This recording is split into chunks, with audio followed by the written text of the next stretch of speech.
Hello and welcome. मैं हूं आदिल और आप हैं हमारे चैनल इनफॉर्मल एजुकेशन पर।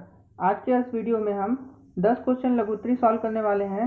ये 10 क्वेश्चन पिछली वीडियो के 30 क्वेश्चन के बाद वाले हैं जो 2017 के पेपर के थे। ये सारे क्वेश्चन डीएलएड थर्ड सेम के फर्स्ट पेपर शैक्षिक मूल्यांकन क्रियात्मक शोध एवं नवाचार से लिए गए हैं। पिछली वीडियो में हमने देखा था जो 15 क्वेश्चन हमारे एक्स्ट्रा शॉर्ट क्वेश्चन थे यानी कि अति लघुत्तरी प्रश्न, वो सारे के सारे 2016 के पेपर से मैच कर गए थे।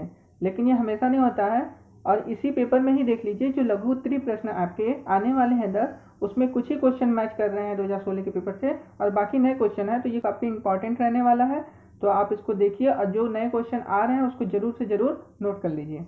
तो पहला क्वेश्चन आज का देखते हैं, क्वेश्चन नंबर 31। क्वेश्चन नंबर 31 है कि मूल्यांकन, मूल्य निर्धारण और मापन के आपस में संबंध की व्याख्या कीजिए। तो मूल्यांकन, मूल्य निर्धारण और मापन आपस में किस तरह संबंधित है, आइए देखते हैं। मूल्यांकन मूल्य निर्धारण की ही एक प्रक्रिया है, जबकि मूल्यांकन में मापन और जांच दोनों ही सम्मिलित हैं। मापन केवल बालकों की उपलब्धियों की जांच का एक साधन मात्र है जिसकी आवश्यकता मूल्यांकन में पड़ती है। अतः मापन मूल्यांकन का एक अंग है।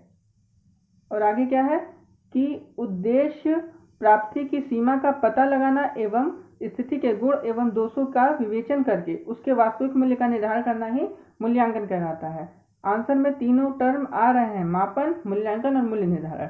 तो देखिए क्वेश्चन को समझें कि मूल्यांकन मूल्य निर्धारण की ही एक प्रक्रिया है। क्या बोला इन्होंने कि मापन जो है वो मूल्य निर्धारण की ही एक प्रक्रिया है, जबकि मूल्यांकन में मापन और जांच दोनों सम्मिलित हैं। जो मापन है वो मूल्यांकन में ही आता है। मापन केवल बालकों की उपलब्धियों की जांच का साधन मात्र है कि बालक कितनी उपलब्धियों को प्राप्त किया, ये हम मापन से पता लगाते हैं। और जब उद्देश्य प्राप्ति की सीमा का पता चल जाता है तो उसकी स्थिति, गुण एवं दोषों की विवेचना करके हम क्या करते हैं, उसके वास्तविक मूल्य का निर्धारण करते हैं। यहाँ आ गया मूल्य निर्धारण। तो ये क्वेश्चन समझ में आ गया। अब नेक्स्ट क्वेश्चन देखते हैं जो कि क्वेश्चन नंबर 32। मूल्यांकन के विभिन्न पक्ष कौन कौन से हैं। यहाँ तक का क्वेश्चन 2016 में आ चुका है कि मूल्यांकन के विभिन्न पक्ष कौन कौन से हैं, उनको समझाना था। अब आगे क्या इन्होंने ऐड किया है कि एक शिक्षक को मूल्यांकन के विभिन्न पक्षों का ज्ञान होने से क्या लाभ है। आइए देखते हैं कि क्या लाभ है।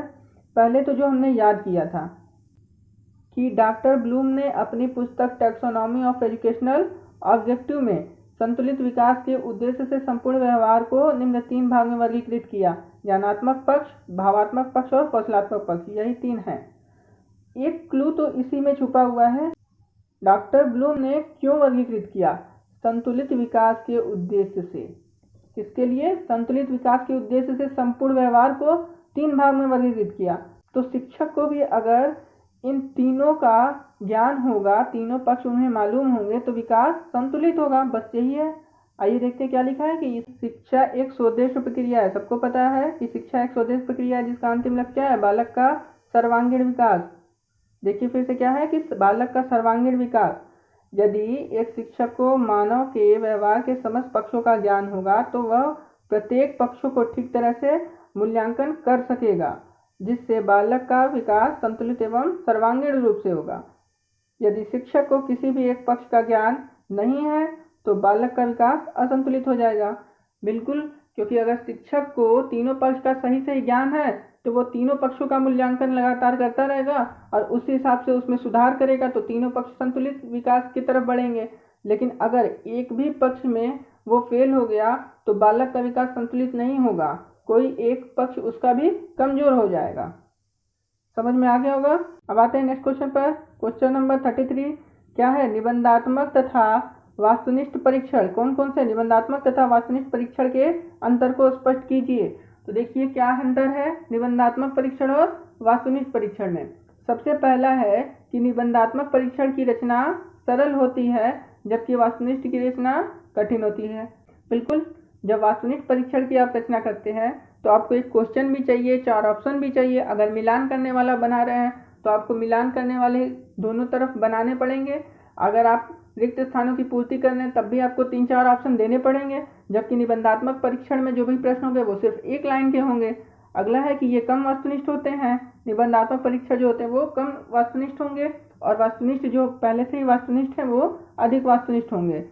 इसके बाद है इनकी विश्वसनीयता कम होती है, किसकी? निबंधात्मक परीक्षण की, और जो वस्तुनिष्ठ होते हैं उनकी विश्वसनीयता अधिक होती है।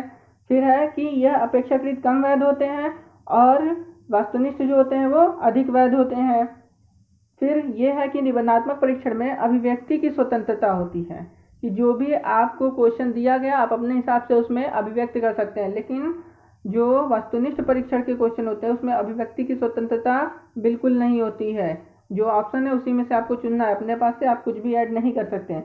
फिर क्या है कि इसमें छात्रों को स्वयं नियोजित उत्तरों का अपने शब्दों में व्यक्त करने का अवसर होता है। किसमें? निबंधात्मक परीक्षण में, कि कोई भी प्रश्न आपको मिल गया तो आप अपने शब्दों में उसका उत्तर दे सकते हैं। लेकिन किसमें? वास्तविक परीक्षण में विकल्पों में से ही या निर्धारित उत्तरों में से ही उत्तर का चयन करना पड़ता है। फिर नेक्स्ट क्वेश्चन क्या है कि इसमें प्रश्नों की संख्या कम होती है। किसमें? जो निबंधात्मक परीक्षण होते हैं, क्योंकि परीक्षण बड़े होते हैं तो प्रश्नों के आंसर भी बड़े होते हैं, इसीलिए प्रश्नों की संख्या कम होती है। जबकि वस्तुनिष्ठ होते हैं उसमें प्रश्नों की संख्या अधिक होती है। फिर है कि निबंधात्मक में मूल्यांकन करना कठिन होता है, बिल्कुल, और जो वस्तुनिष्ठ होते हैं उनमें जो क्या करते हैं, मूल्यांकन करते हैं, वो बहुत आसान होता है। ये तो मशीन से भी किया जा सकता है। इसके बाद अगला क्वेश्चन है क्वेश्चन नंबर 34। ये है कि अच्छे प्रश्नों की विशेषता क्या है, प्रश्न पूछते समय क्या सावधानियां रखनी चाहिए। तो पिछली बार ये क्वेश्चन था अच्छे प्रश्नों की विशेषता बताइए, सिर्फ 2 विशेषता पूछा था अति लघु उत्तरी में, तो इस बार हमको बढ़ाने पड़ेंगे। पहला है कि प्रश्नों की भाषा स्पष्ट एवं निश्चित होनी चाहिए। दूसरा है प्रश्न उद्देश्य के साथ संबंधित होनी चाहिए, बिल्कुल जो भी प्रश्न आप पूछें वो जिस उद्देश्य से पढ़ा रहे उसी उद्देश्य से संबंधित हो। अगला है एक प्रश्न में एक ही विचार होने चाहिए, बिल्कुल, अगर प्रश्नों में दोहरा विचार होगा तो बच्चे ज़्यादा कंफ्यूज होंगे और बच्चों को कंफ्यूज नहीं करना है। फिर है कि प्रश्न शिक्षण के स्तर के अनुकूल होने चाहिए, तो जो भी आपका बच्चों का शिक्षण स्तर है, क्लास 2 का बच्चा है तो उससे क्लास 2 का ही क्वेश्चन हो, उससे ऊपर का क्वेश्चन ना पूछा जाए। फिर प्रश्नों में क्रमबद्धता होनी चाहिए, बिल्कुल, ये क्रमबद्धता कैसी होनी चाहिए? सरल से कठिन की ओर। जब भी क्वेश्चन पूछें तो पहले सरल क्वेश्चन को पूछें, उसके बाद कठिन पूछें, पहले ही कठिन पूछ के आप सरल क्वेश्चन ना पूछें। आगे है कि प्रश्न पूछते समय कौन कौन सी सावधानियां रखनी पड़ती हैं। तो क्या है? पहला है कि जब भी प्रश्न पूछें तो समस्त कक्षा से पूछें। ऐसा नहीं है कि सिर्फ 2-4 बच्चों का चयन कर लें जो आपको उत्तर जिनसे मिलता है तो उन्हीं से पूछा जाए। फिर है कि सोचने का पर्याप्त समय दिया जाए, जब तक बच्चे सोचेंगे नहीं तो आंसर कहाँ से देंगे। फिर प्रश्नों को बार बार ना दोहराया जाए। फिर आवाज़ इतनी प्रबल हो कि सभी छात्रों को सुनाई दे। फिर 5वां है और लास्ट है कि सहज तरीके से प्रश्न पूछना चाहिए। ऐसा प्रश्न पूछिए कि बच्चे डर ना जाएं, अगर डर जाएंगे तो उत्तर कहाँ से जाएंगे, जो भी आता रहेगा वो भूल जाएंगे। तो अगर ये क्वेश्चन अलग अलग पूछता है अति लघु उत्तरी में तो 5 में से 2 ऑप्शन और आपको बढ़ाने पड़ेंगे, आप अपने पास से भी इसको लिख सकते हैं। फिर आइए नेक्स्ट क्वेश्चन चलते हैं, क्रियात्मक शोध के महत्व पर प्रकाश डालिए। ये क्वेश्चन 2016 का सेम क्वेश्चन है, ये पिछले बार हमने करवा दिया है। अगर आपने नहीं देखा है तो पिछले वीडियो से इसका एक्सप्लेनेशन जरूर देख लीजिए, तभी ये क्वेश्चन समझ में आएगा और इसके आंसर आपको कैसे याद करने हैं वो भी आ जाएगा। चलिए इसको एक बार देख लेते हैं कि क्रियात्मक अनुसंधान वह अनुसंधान है जिसमें विद्यालय की कार्यप्रणाली में सुधार लाने, सामाजिक समस्याओं का समाधान ढूंढने और औद्योगिक समस्याओं के निदान हेतु प्रयास किया जाता है। याद तो आपको हो ही गया होगा, इतनी बार ये आ चुका है। फिर है क्रियात्मक अनुसंधान का महत्व क्या है। क्रियात्मक अनुसंधान मानवीय ज्ञान के विकास में सहायक है। क्रियात्मक अनुसंधान विभिन्न विज्ञानों की प्रगति में शक्तिशाली कुंजी है। क्रियात्मक अनुसंधान व्यवहारिक समस्याओं के समाधान का एक प्रबल यंत्र है। और क्या है? क्रियात्मक अनुसंधान वस्तुनिष्ठता लाता है। और है क्रियात्मक अनुसंधान कुशलता में वृद्धि लाता है। क्वेश्चन नंबर 35 आपका कंप्लीट हो गया। इसको याद कर लीजिए अगर अभी तक याद नहीं हुआ है तो, हमेशा आता है, इंपॉर्टेंट क्वेश्चन है। आइए नेक्स्ट क्वेश्चन देखते हैं। क्वेश्चन नंबर 36, क्रियात्मक शोध के विभिन्न चरण लिखिए। कौन कौन से चरण होते हैं क्रियात्मक शोध के? 2016 में हमने सब पढ़ा हुआ है, एकदम अच्छे से याद होना चाहिए, ये हमेशा पूछता है इंपॉर्टेंट क्वेश्चन। क्रियात्मक शोध के जो चरण हैं, समस्या क्षेत्र का चयन, समस्या का निर्धारण, कारणों के संदर्भ में समस्या का विश्लेषण करना, उद्देश्यों की पहचान करना। फिर है क्रियात्मक परिकल्पना की तैयारी। फिर है कार्य योजना का निर्माण, फिर योजना का क्रियान्वयन, फिर आंकड़ों का विश्लेषण, फिर परिणाम या निष्कर्ष, उसके बाद प्रतिवेदन तैयार करना। ये एक्सप्लेन किया जा चुका है, इसको जरूर देख लीजिएगा। नेक्स्ट क्वेश्चन, क्वेश्चन नंबर 37, क्रियात्मक शोध में प्रयुक्त होने वाले उपकरणों की व्याख्या कीजिए। हाँ बिल्कुल, ये क्वेश्चन भी 2016 में पूछा है अति लघु उत्तरी में कि क्रियात्मक शोध के कौन कौन से उपकरण होते हैं, जिसमें हमने सिर्फ नाम लिखा था, क्या क्या, साक्षात्कार, अवलोकन, परीक्षण, प्रश्नावली, निर्धारण, मापनी। तो जब ये सभी हम लिख चुके हैं, इसमें क्या करना है, जब अति लघु उत्तरी में आया है तो यहाँ है व्याख्या कीजिए। तो आइए सबके बारे में व्याख्या करते हैं, एक एक, ज़्यादा नहीं, 2-3 अगर आप कर देते हैं तब भी बहुत है। पहला साक्षात्कार। क्या होता है साक्षात्कार में? साक्षात्कार एक ऐसी स्थिति है जिसमें एक व्यक्ति और साक्षात्कारकर्ता आमने सामने बैठकर विचारों का आदान प्रदान करते हैं। वह व्यक्ति अपने विचारों से साक्षात्कारकर्ता को प्रेरित करने का प्रयास करता है। बिल्कुल इंटरव्यू में यही होता है। फिर अगला है कि अवलोकन। क्या होता है? अवलोकन से आशय है कि आंखों से देखना। क्या करना? आंखों से देखना। इस प्रकार अवलोकन वह प्रणाली है कि जहां अवलोकनकर्ता स्वयं घटनास्थल पर जाकर अपनी आंखों से उन घटनाओं को देखता है और जानकारी प्राप्त करता है, कि जहां घटना घटित हुई अपने आंख से देखेगा और जानकारी प्राप्त करेगा, उसको दर्ज करेगा, लिखेगा। ये सब अवलोकन में आता है। फिर परीक्षण। देखिए, परीक्षण का एक डेफिनेशन हम लोग पिछले सभी वीडियो से देखते आ रहे हैं। एक डेफिनेशन आप और ऐड किए, ये ज़्यादा अच्छा डेफिनेशन है, इसको भी आप जरूर याद कर लीजिए। जहाँ वो लिखा है उसको भी वहीं लिख लीजिए कि परीक्षण से अभिप्राय परीक्षार्थी के ज्ञान, कौशल, योग्यता, स्वास्थ्य आदि के अंकन से है। ये भी आसान है। अर्थात क्या होगा? मानव व्यवहार के विभिन्नताओं का मापन और मूल्यांकन का साधन ही परीक्षण कहलाता है। क्वेश्चन नंबर 38, नवाचार की शिक्षा के क्षेत्र में आवश्यकता एवं महत्व बताइए। ये भी हो चुका है 2016 में से, आप इसको देख लेंगे। कंप्लीट एक्सप्लेनेशन है कि सामाजिक परिवर्तन के लिए, सार्वभौमिक प्राथमिक शिक्षा को सुलभ कराने के लिए, आर्थिक विकास के लिए। उसके बाद क्या है कि प्रौद्योगिकी विकास के लिए, फिर रोजगार के अवसरों में वृद्धि के लिए, मानवीय संसाधनों के विकास के लिए, शैक्षिक व्यवस्था एवं कार्यप्रणाली को जीवंत बनाए रखने के लिए, और आखिरी है कि प्रत्येक क्षेत्र में विशिष्टता के लिए। अगला क्वेश्चन, नवाचार के विभिन्न क्षेत्रों का वर्णन कीजिए कि नवाचार के कौन कौन से क्षेत्र होते हैं। तो देखा जाए तो नवाचार के जो क्षेत्र होते हैं अत्यंत व्यापक होते हैं, बहुत बड़े होते हैं नवाचार के क्षेत्र, क्योंकि जो भी आप नए विचार आप जहाँ जहाँ ऐड करना चाहते हैं, आप कहीं भी से ला के कहीं भी ऐड कर सकते हैं। तो इसका कोई छोटा सा क्षेत्र नहीं है कि आप यहीं करेंगे। लेकिन क्या किया गया कि छात्रों के भविष्य में आने वाली समस्याओं को ध्यान में रखते हुए नवाचार के क्षेत्रों का निर्धारण किया गया, जो कि कौन कौन से हैं।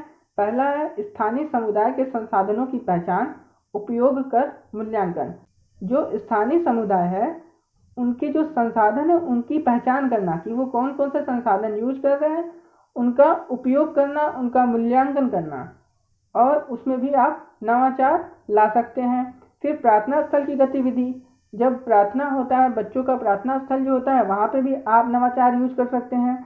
अगला है पाठ्य सहगामी गतिविधि, मतलब जो पाठ के साथ साथ चलने वाली गतिविधि है, जैसे कि बच्चों की में विभिन्न प्रकार की प्रतियोगिताएं करवाना, निबंध प्रतियोगिता, पोस्टर प्रतियोगिता। तो इन सब में आप नवाचार ला सकते हैं। उसके बाद है सामुदायिक सहभागिता।